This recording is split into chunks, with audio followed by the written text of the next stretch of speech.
आणि त्या news top 9 कडे आपण वळूयात। सुरुवातीला राजकीय टॉप 9 बातम्या।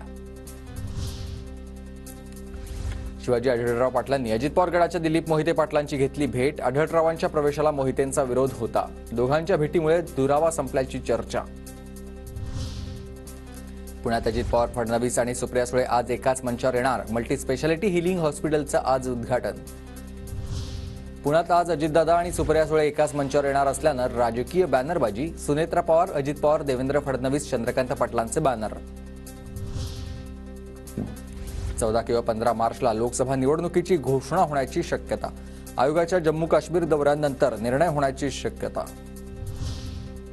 लोकसभा निवडणुकीसाठी महायुतीच्या पहिल्या उमेदवाराची घोषणा। मुख्यमंत्री शिंदेंकडून दक्षिण मध्य मुंबई मतदारसंघासाठी राहुल शेवाळेंना उमेदवारी जाहीर।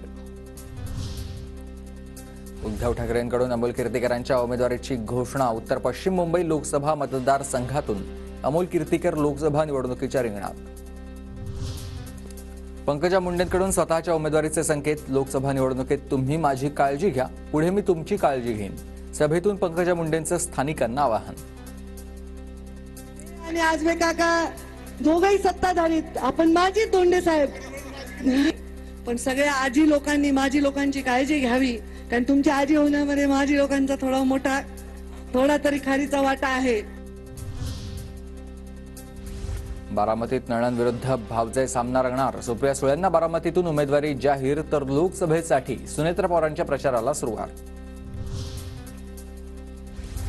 मला संधी दिल्याबद्दल थोपटेंचे आभार। पुण्यातील सभेतून सुळेंनी मानले थोपटेंचे आभार, तर सुप्रिया सुळेंसाठी काम करणार। संग्राम थोपटेंकडून भूमिका स्पष्ट।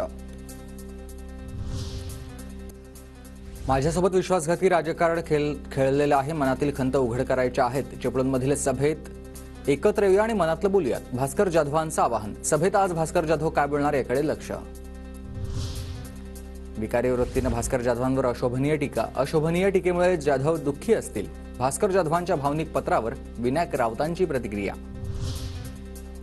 डोंबिवलीत भाजपच्या जाहिरातींना काळं फासलं। परिसरातील अनेक जाहिरातींना काळं फासल्याची घटना। विष्णुनगर पोलीस ठाण्यात अज्ञात व्यक्तीच्या विरोधात गुन्हा दाखल।